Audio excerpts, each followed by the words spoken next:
हरे कृष्ण किचनमा हजुरले स्वागत छ। आज मैले नयाँ रेसिपी लिएर आएको छु हजुरहरूको लागि। जाडो महिनामा एकदम तातो मिठो पालक पनिर घरमा सजिलै बनाउन सक्ने।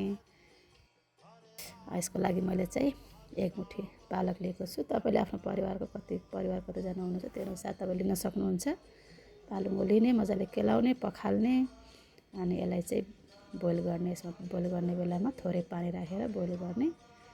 यसरी यतिको बोइल हुनुपर्छ।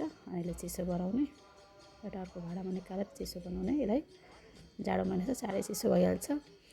अनि यसको लागि पेस्ट बनाउने टमाटर, एक मुठी पालक लिएको छु मैले, 5वटा टमाटर लिएको छु। खुर्सानी तपाईँले कतिको पिरो चाहिन्छ, थोरै अदुवा, यो बिना लसुन प्याजको हो। अनि धनियाँ राख्ने, यसलाई ग्राइन्ड गर्ने। अनि त्यही कराईमा मैले फेरि तेल राखेँ, थोरै लौंग, सुकमेल, दालचिनी फुराउने, आधा चम्चा जिरा राख्ने, 2 पिन्च हिङ राख्ने, हल्का फुराउने यसलाई हल्का। त्यसपछि अघि बनाएको पेस्ट हालिदिने, टमाटर, खुर्सानी, अदुवाको यो। यसमा हामीले चाहिने मसलाहरू धनियाँ, जिरा, गरम मसला सबै राख्ने मसलाहरू, थोरै कश्मिरी लाल मिर्च, कसुरी मेथी, यो सबैलाई मिक्स गर्ने, चलाउने। अनि यसलाई चाहिँ 5 मिनट जति पकाउनु पर्छ। त्यो पाक्दै गरिराखेको छ। यतामा पनिर पनि कट गर्छु। मैले पनिर चाहिँ 200 ग्राम लिएको छु।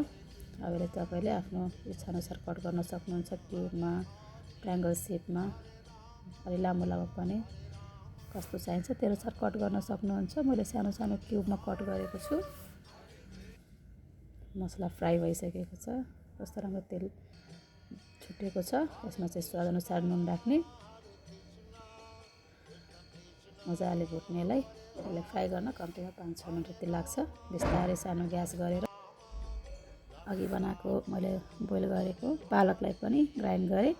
हल्का चिसो बनाएर मात्रै ग्राइन्ड गर्नु होला, किनभने फेरि तातो भयो भने ग्राइन्डरबाट छिटिन सक्छ, हात पोल्न सक्छ। अनि यसलाई ग्राइन्ड गर्ने। यसमा पानी चाहिँ नएड गर्नुहोस्, पानी चाहिँ नराख्नुहोस्। अनि यसलाई छोपेर 5 मिनट पकाउनु भयो भने यस्तो कलर चेन्ज हुन्छ, अलिकति मजाले पाक्छ।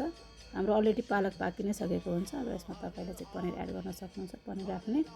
अनि यसलाई चाहिँ बिस्तारै चिसो हुँदै जाँदाखेरि फेरि अलि बाक्लो हुँदै जान्छ। तपाईँलाई कतिको बाक्लो कतिको पातलो चाहिन्छ तपाईँले बनाउन सक्नुहुन्छ। र त्यसलाई तपाईँले रोटीसँग, पराठासँग, बच्चालाई टिफिनमा अनि राइसहरूसँगले बनाउन सक्छन्। यसमा चाहिँ अब मैले घिउ राखेको, तपाईँले बटर पनि राख्न सक्नुहुन्छ। आफूलाई चाहिन्छ भने क्रिम पनि राख्न सक्नुहुन्छ, मनपर्छ भने। मैले घिउ राखेँ। जाडो महिनामा तातो मिठो पनि हुन्छ, राम्रो पनि हुन्छ हाम्रो शरीरको लागि। यस्तो राम्रो भएको छ पालक पनि, कस्तो बाक्लो भएको छ। मैले सर्भ गर्छु। र मेरो भिडियो मन परेमा प्लिज लाइक, सेयर, सब्सक्राइब गर्न नबिर्सनु होला। र कमेन्ट गर्नु होला कस्तो भयो मेरो रेसिपी। तपाईँ पनि घरमा आफ्नो बनाएर ट्राई गर्नु होला। हरे कृष्ण।